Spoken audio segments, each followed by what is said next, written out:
Champak one के जंगल में टुनटुनी चिड़िया अपने पति कालू कौवे के साथ रहती थी। टुनटुनी चिड़िया का पति कालू कौवा जो एक किसान था, वह खेती बाड़ी का काम भी किया करता था।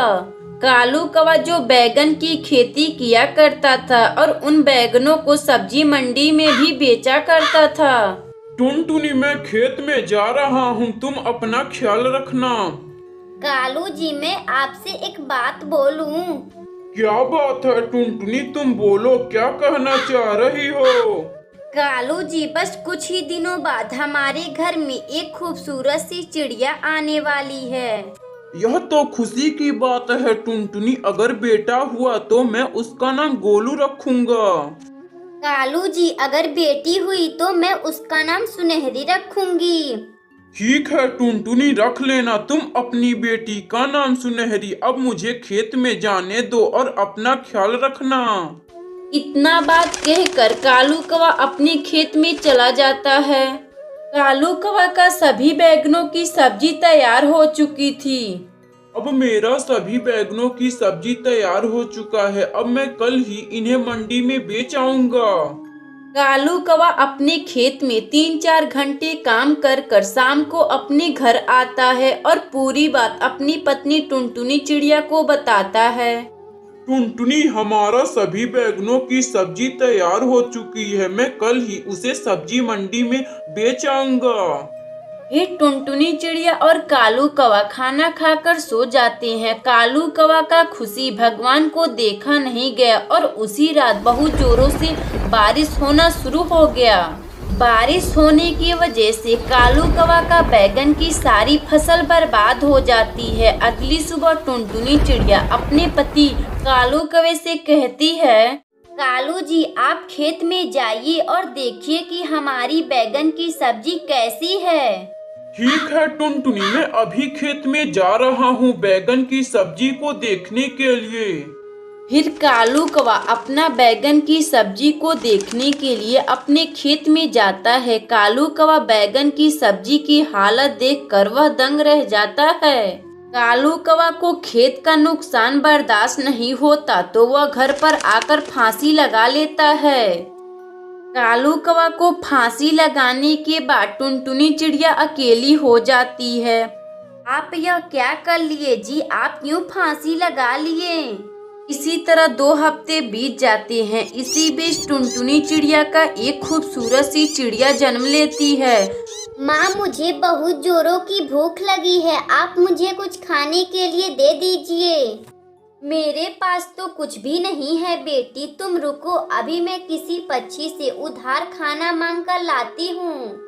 फिर टुनटुनी चिड़िया उड़ते उड़ते जंगल में जाती है। तभी उसे एक सेव दिखाई देता है, जिसे लेकर टुनटुनी चिड़िया अपने घर आती है और अपनी बेटी को खाने के लिए दे देती है। माँ, यह सेव कितना स्वादिष्ट और मीठा लग रहा है। क्यों ना माँ, हम सेव की खेती करते हैं। यह सेव खाने में तो मजा ही आ गया। मगर सुनहरी, हमारे पास तो खेती करने के लिए पैसे भी नहीं हैं। हम लोग कैसे सेव की खेती करेंगे? माँ, आप क्यों ना किसी पक्षी से कर्जा ले लेती हैं। अगर हमारा सेव की खेती अच्छा होगा तो हम उन्हें कर्जा लौटा देंगे।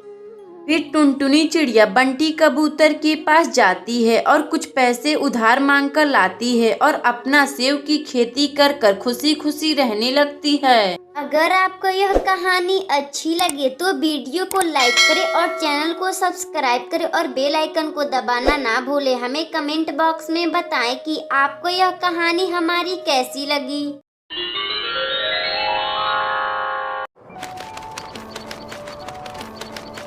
यह कहानी रामपुर के जंगल की है, जहां टुनटुनी चिड़िया अपने पति कालू कौवे और बेटी सुनहरी चिड़िया के साथ रहा करती है। कालू कौवा जो एक मेहनती किसान है, वह अपने छोटे से खेत में खेती बाड़ी का काम किया करता है। धीरे धीरे इसी तरह दिन बीत रहे थे। अब टुनटुनी चिड़िया की बेटी सुनहरी चिड़िया काफी बड़ी हो चुकी थी। एक दिन सुनहरी अपनी माँ से बोलती है, मम्मी, राजू कबूतर स्कूल जा रहा है, मुझे भी स्कूल जाना है। आप पिताजी से कहकर मेरे स्कूल के बारे में बात करिए ना।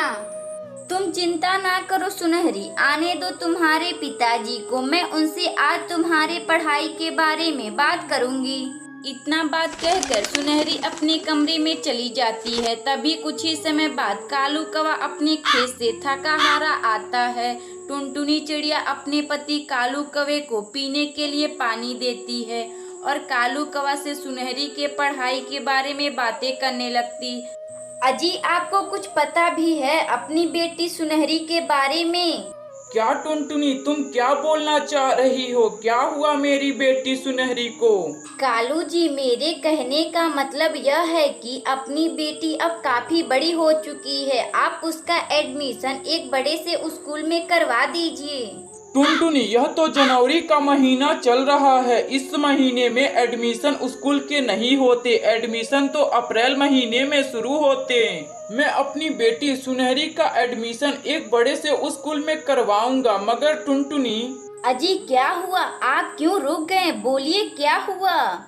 टुनटुनी, हम लोगों के पास केवल एक खेत है जिस पर मैं खेती करता हूँ और उन पैसों से मैं अपना घर रिपेयर करवाऊँ कि सुनहरी का एडमिशन करवाऊँ। अजी, इस घर का मुझे भी चिंता है, मगर हम क्या कर सकते हैं? अपनी बेटी सुनहरी का एडमिशन एक छोटे से स्कूल में करवा दीजिए और कुछ बचे हुए पैसों से अपना घर भी रिपेयर करवा दीजिए। इसी तरह 3 महीने गुजर जाते हैं। अब कालू कौवा का फसल भी तैयार हो चुका था। वह कालू कौवा उन फसलों को बाजार में बेचकर अपनी बेटी सुनहरी का एडमिशन एक बड़े से स्कूल में करवा देता है और बचे हुए पैसों से अपना घर भी रिपेयर करवा देता है। इसी तरह कुछ दिन बीत जाते हैं। एक दिन जंगल का मालिक बंटी कबूतर पूरे जंगल में खबर फैला देता है कि आज बहुत जोर से बारिश आने वाली है। सुनो सुनो जंगल के पक्षियों सुनो, आज बहुत जोरों से बारिश आने वाली है। अपने घर का अच्छे से ध्यान रखना और अपने बच्चों को बाहर कहीं घूमने मत जाने देना। माँ, अपना घर तो नहीं टूटेगा क्योंकि अपना घर अभी अभी रिपेयर हुआ है। नहीं सुनहरी, तुम चिंता ना करो, अपने घर को कुछ नहीं होगा। तभी कुछ ही समय बाद शाम हो जाती है और बहुत जोरों से बारिश शुरू हो जाती है और कालू कौवा का बारिश की वजह से घर टूट जाता है। अगली सुबह टुनटुनी चिड़िया और सुनहरी चिड़िया बिन घर की हो जाती हैं। माँ, हम लोगों का घर तो टूट गया, अब हम लोग कहाँ रहेंगे? बेटी, तुम चिंता ना करो, अभी हम लोग कुछ करते हैं। टुनटुनी, क्यों ना हम लोग एक मिट्टी का घर बनाते हैं? हाँ कालू जी, हम लोग एक मिट्टी का नया घर बनाते हैं। फिर टुनटुनी चिड़िया और कालू कौवा एक नया मिट्टी का घर बनाकर खुशी खुशी रहने लगते हैं। अगर आपको यह कहानी अच्छी लगे तो वीडियो को लाइक करें और चैनल को सब्सक्राइब करें। हमें कमेंट बॉक्स में बताएं कि आपको यह कहानी कैसी लगती है।